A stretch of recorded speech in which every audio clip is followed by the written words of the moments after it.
Y usted se preguntará si esa palabrita tan imponente es el nombre de un nuevo veneno, de una nave espacial que viajará a Marte o de una nueva teoría social posmoderna.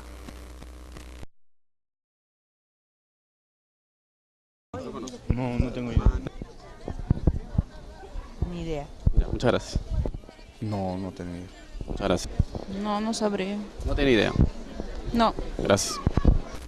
También podría imaginarse películas como The Matrix, con sus super patadas a cámara lenta a las que les quedaría bien un nombre así, transgénico.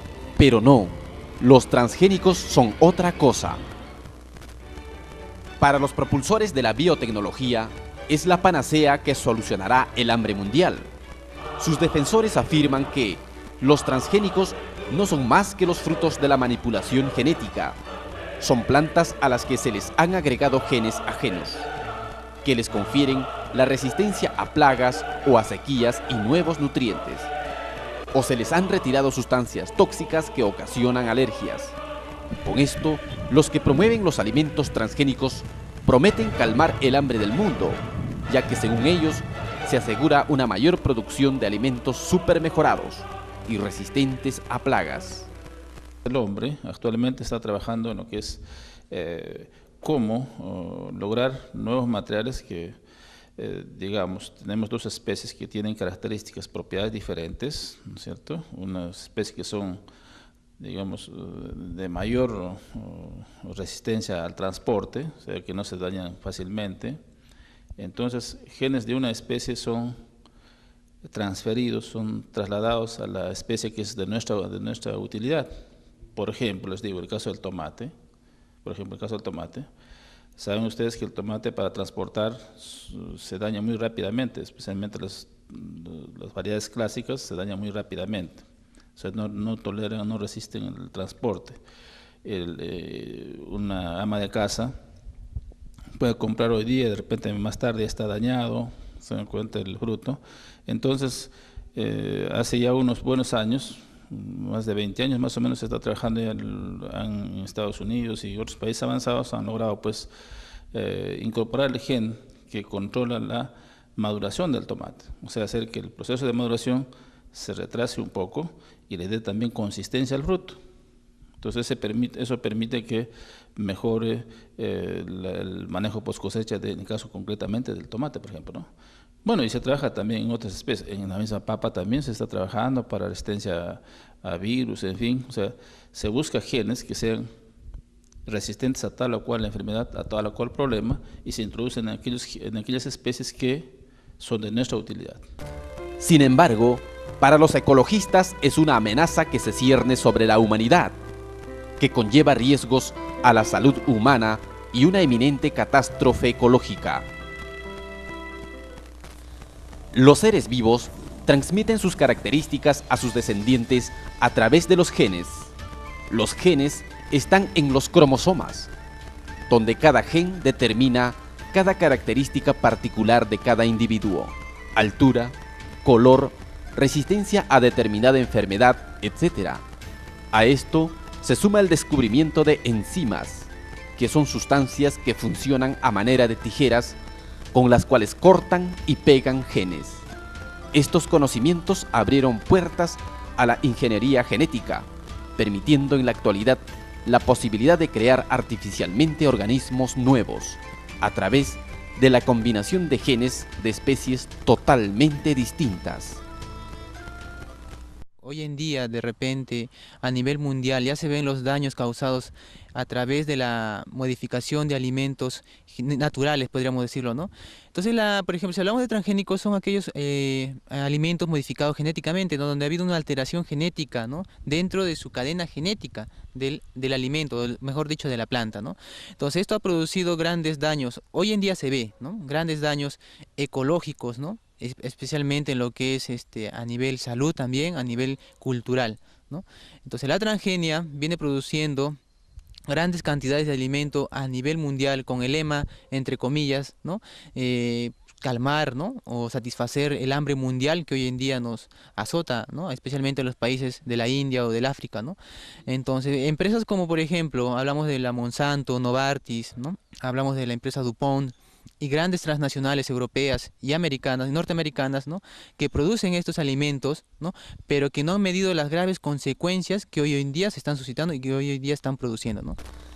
La ingeniería genética no es lo mismo que los cruces entre especies que se ha practicado durante muchos años. No es una ciencia exacta.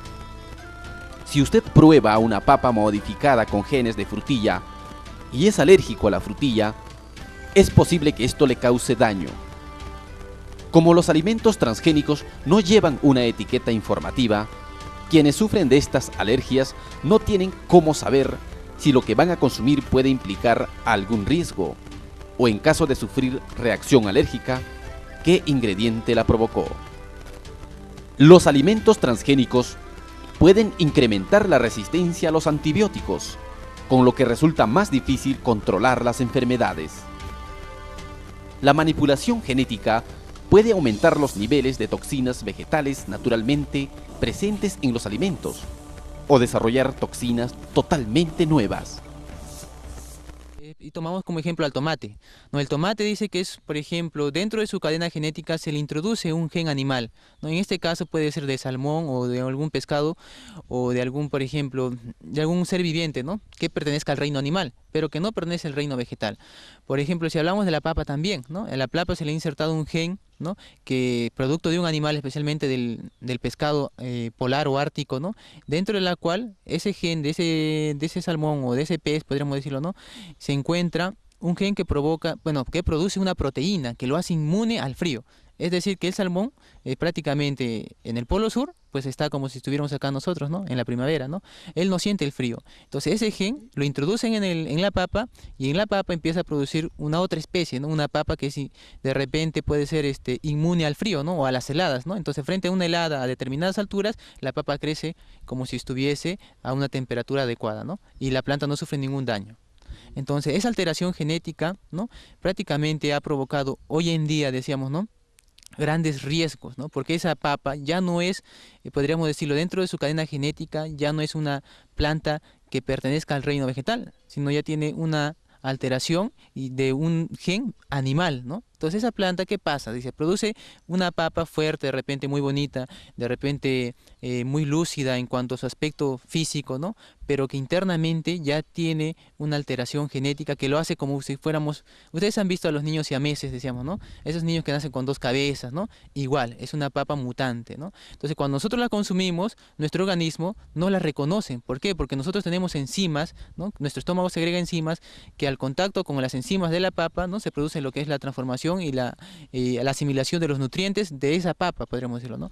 Pero ¿qué pasa? Cuando nosotros consumimos esa papa transgénica, las enzimas ya son modificadas, tienen otra forma geométrica, podríamos decirlo, ¿no? Entonces no concuerdan con las enzimas que se encuentran dentro de nuestro estómago. Entonces hay podríamos decir, una indigestión estomacal que a la postre al consumo excesivo de estos alimentos produce grandes enfermedades gástricas, ¿no? Alteraciones hormonales, ¿no? También produce mucho lo que es alergias, ¿no? Y otros daños más que hoy en día, bueno, se están viendo a nivel de la salud humana.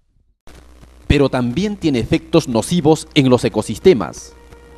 Las variedades transgénicas contaminan genéticamente a otras variedades de la misma especie o a especies silvestres emparentadas.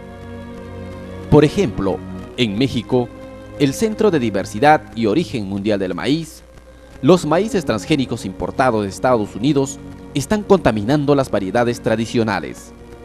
Los casos son especialmente graves en los estados de Puebla y Oaxaca. En Europa, la col transgénica es un cultivo de alto riesgo, dado que existen parientes silvestres de este cultivo. La permisividad del gobierno chino respecto a la importación de soya transgénica pone en peligro el Centro de Diversidad y Origen Mundial de este cultivo, pudiendo ocurrir lo mismo que pasó en México con el maíz. Una vez liberados al medio ambiente, los transgénicos no se pueden controlar. La contaminación genética es irreversible e impredecible. No se puede volver a la situación de partida. La polinización depende de factores naturales y por lo tanto es imposible controlarla. Por ejemplo, hoy en día se produce mucha soya, mucho maíz transgénico, papa también es transgénico, tomate es transgénico. Por ejemplo, la soya brasilera, la soya boliviana, es, es transgénica, ¿no? Si hablamos del país del sur, ¿no? Que es Chile, ¿no? Debido a su gran avance tecnológico también hace consumo de grandes cantidades de alimentos transgénicos, ¿no? Ya sea el tomate, la papa, ¿no? O la cebolla. Entonces estos alimentos, ¿no? Que cuando son introducidos a un nuevo mercado, por ejemplo, lo que es Perú, ¿no? Que de repente su industrialización no es tan alta, ¿no? Entonces de repente los cultivos todavía son nativos, ¿no? Son cultivos naturales, ¿no? Donde uno puede ir a ver, bueno, una chacra y el campesino todavía hace uso de herramientas antiquísimas, ¿no? ¿Ve? Entonces todavía no conoce estos alimentos transgénicos, pero basta que un campesino introduzca estos alimentos transgénicos, dice, hay una contaminación por varios efectos, por la polinización, dice, ¿no? El polen se transmite y se prácticamente a otros campos, ¿no? De otros agricultores, entonces hay una transmigración de genes, ¿no? Entonces hay una contaminación genética. Entonces por ejemplo, la otra planta que no tenía que ver nada con los transgénicos, pues aparece como transgénico simplemente por el efecto de la polinización. Ahora, por ejemplo, si hablamos de la transgenia, ¿no? Por ejemplo, esas plantas transgénicas son inmunes, decimos, a malezas, ¿no? Son inmunes a herbicidas, plaguicidas y a todo tipo de cambios climatológicos que sean de repente muy fuertes, ¿no? O que lo hagan y de repente que hagan que la planta se le haga muy difícil poder desarrollarse, ¿no? Entonces son inmunes, ¿no? Entonces esa planta, decíamos, ¿no? Debido a prácticamente a esos antibióticos o a esos genes plaguicidas que lleva dentro, ¿no? Hacen que, por ejemplo, haya ciertas especies como por ejemplo las plagas, ¿no? Le sea la langosta o qué sé yo, que atacan a la planta, vayan muriendo, ¿no? Vayan muriendo, ¿no? Mueren en grandes cantidades. Muchas veces esas plantas sirven de alimento a otros animales, ¿no? Entonces hay un consumo de alimento bajo para otras especies, ¿no? Ahora dicen, por ejemplo, esos elementos transgénicos tienen, podríamos decirlo, ¿no? Dañan el tracto digestivo de ciertas plagas, no de todas, ¿no? Entonces, ¿qué pasa cuando una plaga desconocida viene a consumir o a comer esa planta, ¿no? Como el gen de esa planta no reconoce a esa plaga como plaga, ¿no? Entonces, ¿qué pasa, no? Esa plaga adquiere, bueno, al consumir parte de esa planta, ¿no? Entonces dentro de su organismo hay un virus, digamos, ¿no? Hay un gen, ¿no? Que dentro de ese gen, pues, marcador o codificador o promotor, prácticamente se contamina con los genes de esa plaga. Entonces de ahí viene lo que son las super malezas, decimos, ¿no?